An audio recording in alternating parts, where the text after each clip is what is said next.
Our next speaker, Binnie O'Dwyer, is a criminal defence lawyer at the Aboriginal Legal Service, or ALS, in the Northern Rivers. Binnie has a background of environmental activism and passion for justice, understanding the need for Aboriginal people to have a voice in the legal system.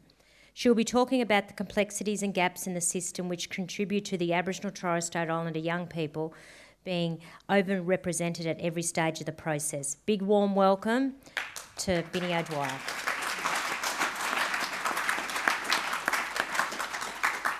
Thank you for that welcome. Now, I don't have slides. I'm not that good at all, and I thought this is not the time for me to try things out when I'm a bit of a technophobe.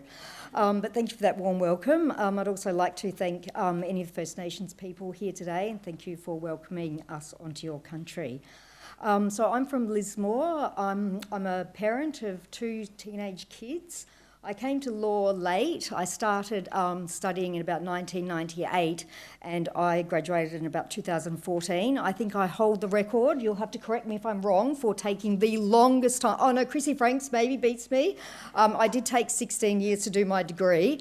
It was a double degree though with Indigenous Studies, and I started practicing in 2016 at the age of 45. And I must say that being...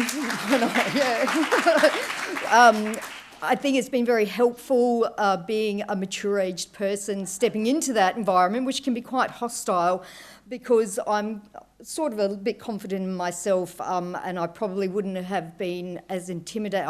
Haven't been as intimidated as I would have been as a youngster. And as well, the lovely David Halpern was the first magistrate I ever appeared in front of, and he's a friend still, right? Yeah. Okay. Anyway, so so now the Aboriginal Legal Service, and I must say I'm here as myself as a solicitor, and what I'm saying is not what the Aboriginal Legal Service may or may not say. So I just want to say that.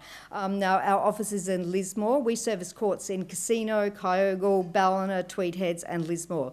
We're very fortunate that we've got a specialist children's court magistrate with a specialist children's court circuit that sits in Lismore, Casino, Ballina and Tweed Heads. That was never sort of my intention to do the children's court practice, but I have kids. I'm probably a bit immature and silly as well, so I just sort of fell into it and I really loved it. It's a little less formal in the children's court jurisdiction, and the focus is about rehabilitation, and it's kind of a bit social worky as well. And I get to work with really great people who are in this room from Youth Justice and from Casper and other organisations, so thanks to all you great people.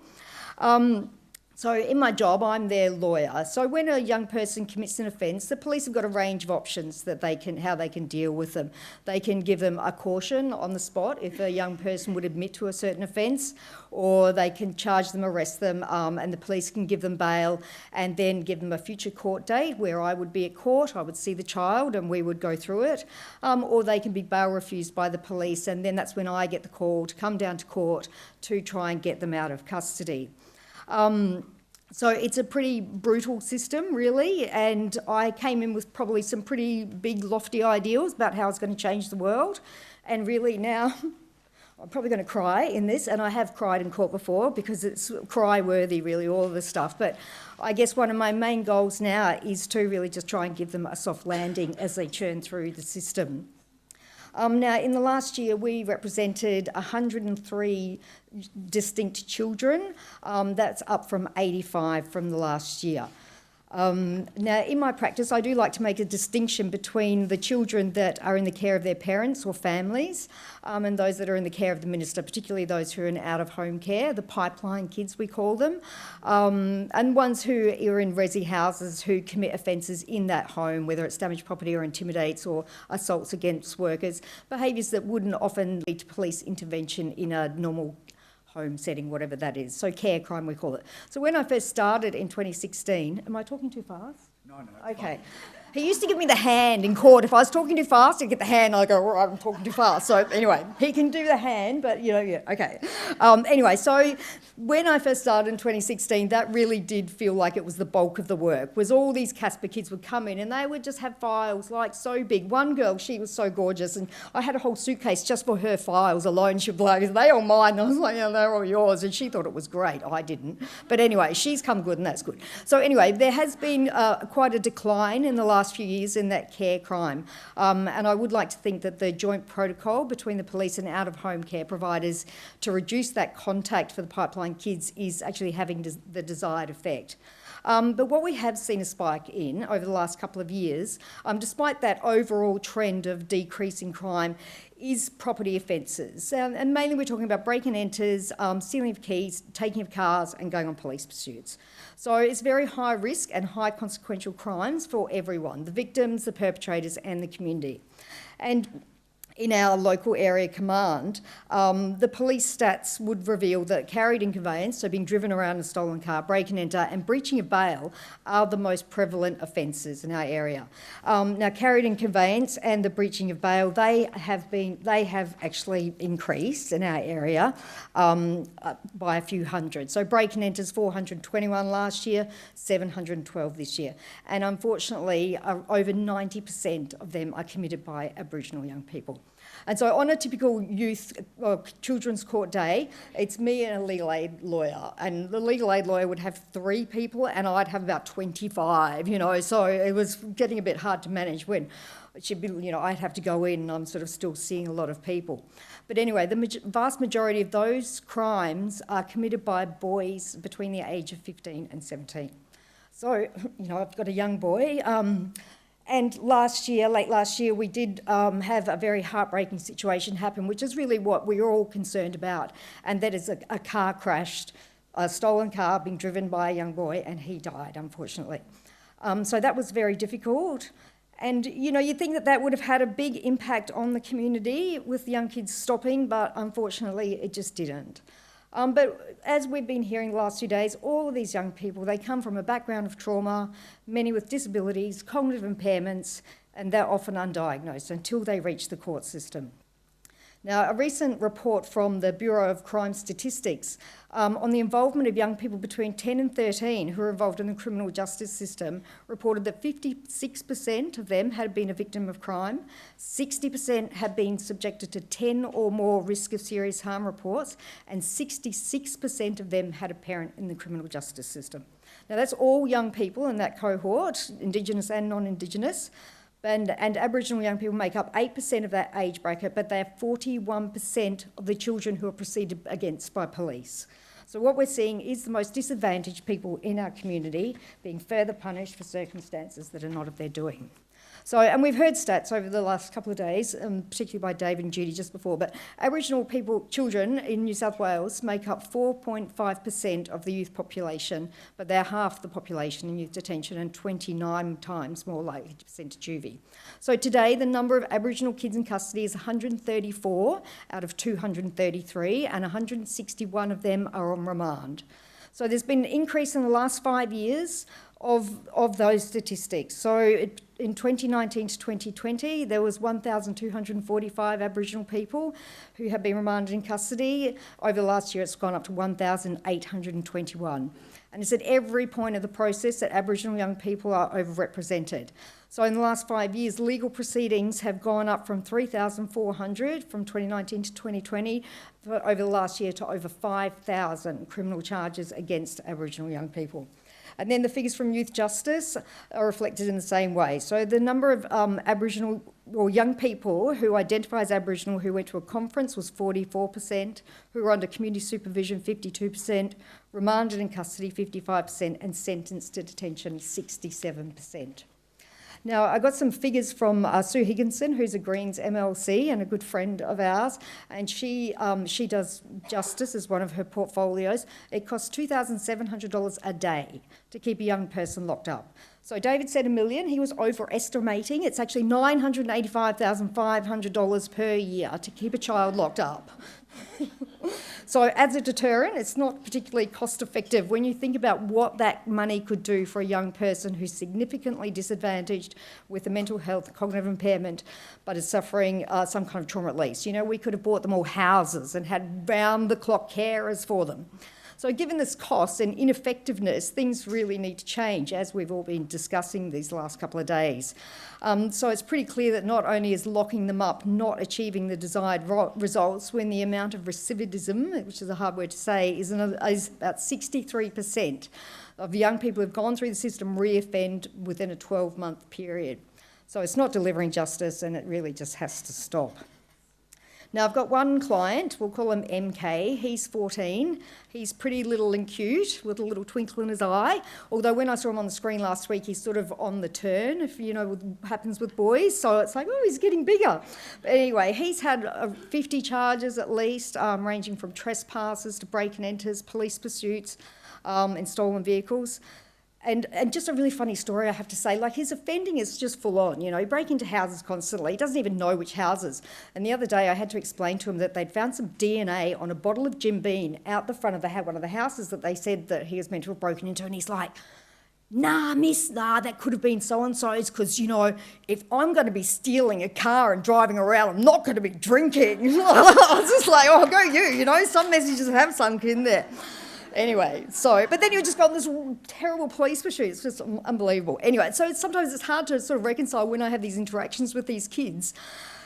Yeah, and then I read what they've done, and, you know, they're just little kids with me. And because I'm a mum and I'm sort of their mummy lawyer, and they just get to know me, so, and I'm a bit unprofessional, so, you know, we just chat and stuff, and like they relate to me because I'm a bit silly and immature as well. So, you know, it's like, wow, you did that? But anyway, so over half of the offences that he committed was when he was 12 and 13, so Dolly Incapax applied. So what that means in New South Wales is, regardless of whether he did it or not, we plead not guilty, because it's up to the prosecution to then prove that extra thing that he has the criminal mastermind and he knows the difference between what's naughty and what's seriously wrong. And we're quite lucky that our Children's Court magistrate is very good on this. And she just sort of looks at the prosecutor and says, you're going to try and do what, you know? And so often these charges just eventually get dismissed. Now, this offending, as I said, it's very brazen, and it's very prevalent, and it has caused considerable community disruption in our local area. And it's also led to some community responses, which in some ways are justified, in other ways are potentially dangerous. So there's been community meetings held to discuss what can be done. One of the responses is an app called We Watch. So groups in neighbourhood area, they all have this app. They can put out a little alert. You know, there's 3 Aboriginal kids in hoodies walking on Phillip Street. And then, you know, everyone can lock up or get their dog out or whatever. And now I haven't heard of any reports of any vigilante attacks, but we know that that happens in this country. And, you know, the thought that that could happen to one of my kids, that I end up loving all of them pretty much, it's pretty scary. But another trend of what we're seeing with kids involved in this kind of offending is they film themselves. They take photos, they live stream them, they put them up on social media. They're just not really trying to not get caught with the amount of evidence that's on their phones. And I say, you're just giving it to the police, make them work, you know. But literally, I was MK one time, because I get the videos, I get all their briefs of evidence, which includes the videos. He's like running from the police and he's filming himself. And you can see the copper like chasing him, you know, trying to keep up with this kid, and he's just there going, oh my God. So anyway, they finally get him, his phone's open, they don't even need to get the password, and then they just go through it, and then there's 10 more offences that he's charged with.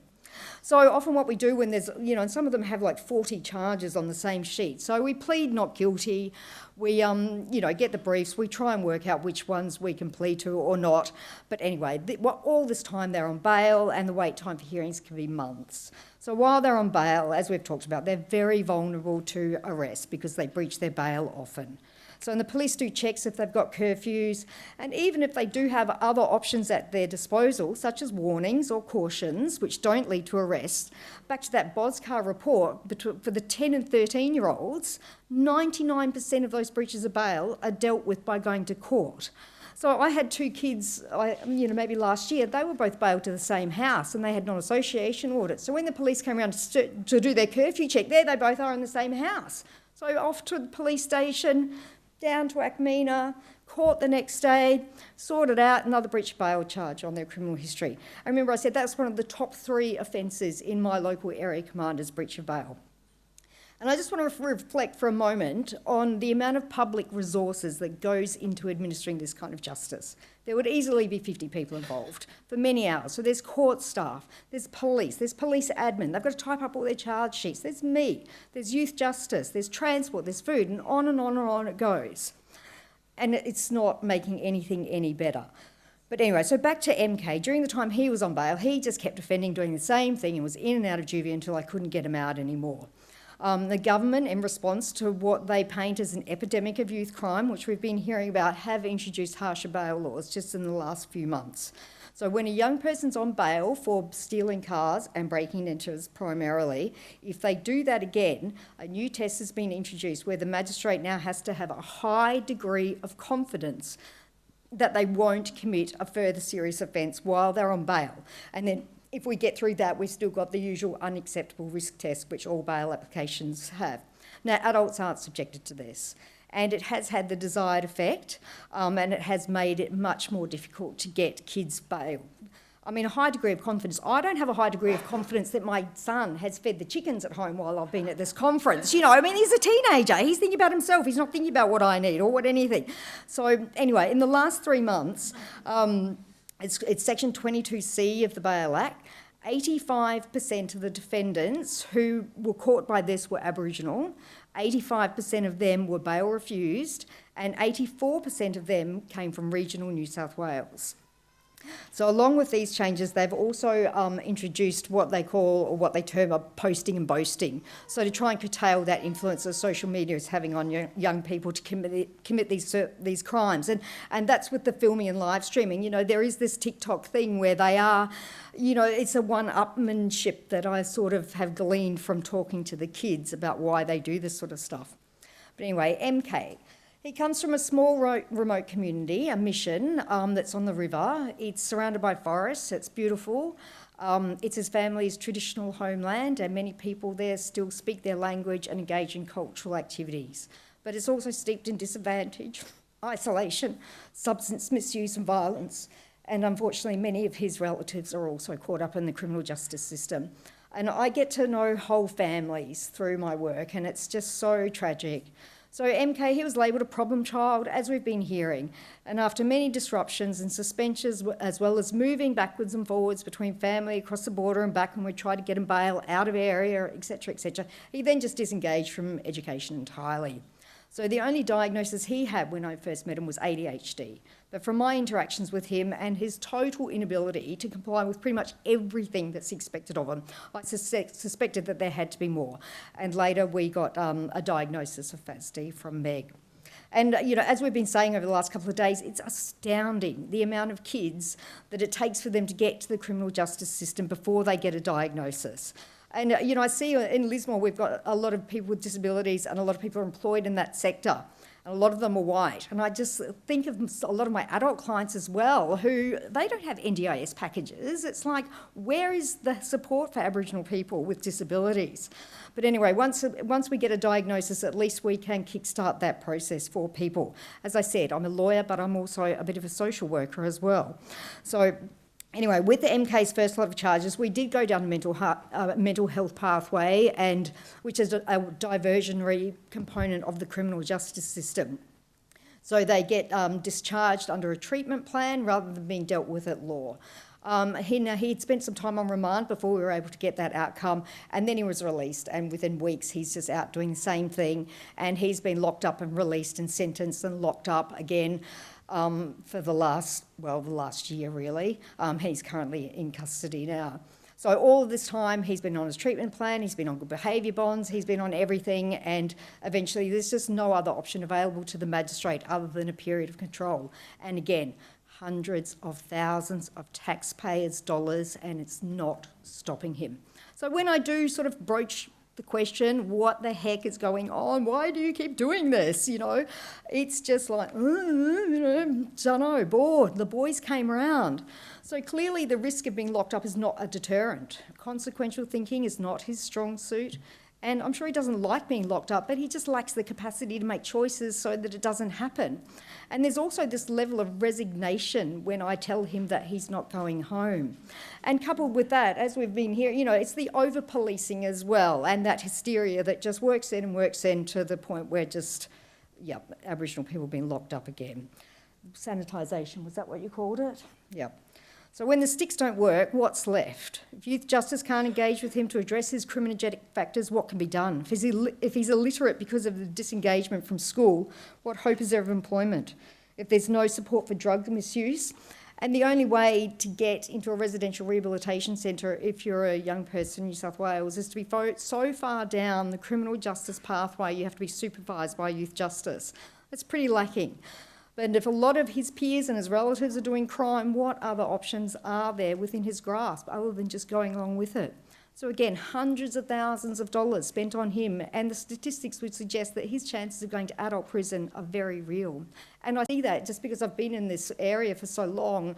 The kids, they just do. Then they're in adult jail and still doing the same things. And once they get into adult custody, it's like, well, you broke into someone's house and stole their car and went on a police pursuit. You could go away for 14 years. You only just turned 18. And so it's a big, big difference, which I don't think a lot of them sort of really get. And so when we go back and to see, how could things have been different for him, what does that look like? And, of course, we could go back to 1788, which is obviously the big turning point in this country. And the hangover of genocide is very long and very bitter, it seems. But perhaps if we had early intervention to his home life and more supports put in place, or that early diagnosis, then maybe he would have been caught in that way. So rather than being naughty, getting that naughty label, he would have, had some other supports. But there's a lot of fear and mistrust of the system, which is something that we've also touched upon here over the last couple of days. People don't want to engage with this system for fear of having their kids removed. And some people don't want to engage and go down that medication path as well. And these are all pretty valid concerns due to the wrongs that have been committed towards Aboriginal people in the name of good, and they do need to be respected. And then again, when we look at the political and social context with governments and their tough on crime attitude, who paint children as dangerous psychopaths who need to be locked up to keep the community safe, and this is supported by the media, who love a bit of hysteria, how does that make a child who is already marginalised feel? From my perspective, there's a capacity issue. His brain is unable to comprehend what's expected by him by pretty much everyone, and punishing him is not going to give him that capacity. But there's also, and this is what makes me really sad, is that there's just this nothing left to lose mentality with some of the young people. What does it matter if I get locked up? My life is so shit anyway. Everyone already thinks I'm a criminal, so I may as well be one. It's a well-trodden pathway for some young people that's very clear when others are not. So it's back to racism, disadvantage, lack of opportunities, lack of supports, and this certain level of defeatism, which is alarming when a young person should have the world at their feet. And this year has been, it's been a bit of a tough year, really, even after all these years. The number of young people that I've had this year who do not want to get out of juvie is just frightening. I had one beautiful young girl who would not speak to me for 6 months. I couldn't even read her charges, and she had a stack of charges. So if I can't enter a plea of guilty or not guilty, and she refused to engage in any kind of assessment, so we couldn't go down the mental health pathway, I was just sitting in court going, I don't know what to do. And eventually the magistrate just sort of took it upon herself to enter pleas of not guilty so that we could move her through the process, because she wouldn't instruct me. And every time she got out, before she sort of stopped wanting to get out, I would almost have this bit of trepidation in my being that what's going to happen to her when she's out in the community, because I could just see things really unravelling for this poor girl. And as it turned out, that there was a very bad sexual assault that had happened, and then juvie became her safe place. It's just frightening. And then another young kid, a Dolly Inkapak's kid, who's just gone along with all the other big kids getting in the cars and all this stuff. And a lot of the bigger kids, they're all bail refused. I can't get them out anymore. And so I ring him up and I go, okay, we're going to go for bail. He's like, nah, miss. I'm going, no, we're going for bail, you know. No, like we had a fight, literally, until he was like, you're starting to really stress me out. I'm like, okay. So, you know, my job is to act in their best interest, but I also have to follow their instructions. So I've been a bit conflicted, you know, am I just another white person who thinks that they know what's best by saying you need to get bail? You know, maybe they're safer inside. I don't know anymore. So what is it that they like in there? Food, bed, structure, attention, education, activities, routine? Is that it? Yeah, that's it. Okay, all right, but I just want to have one last thing, just on that thing. So this is what I've been thinking about lately, and I'll put it in the suggestion box. Juvies, there are these things that they want from juvie. So why don't we have somewhere that's not quite juvie before they get to that point where they can go and they can get that structure and they can get their therapeutic education and training needs met in a safe, supported, structured environment? Because we want capacity, we want community to be able to do it, but not all community can. So there's got to be something else before juvie, I reckon.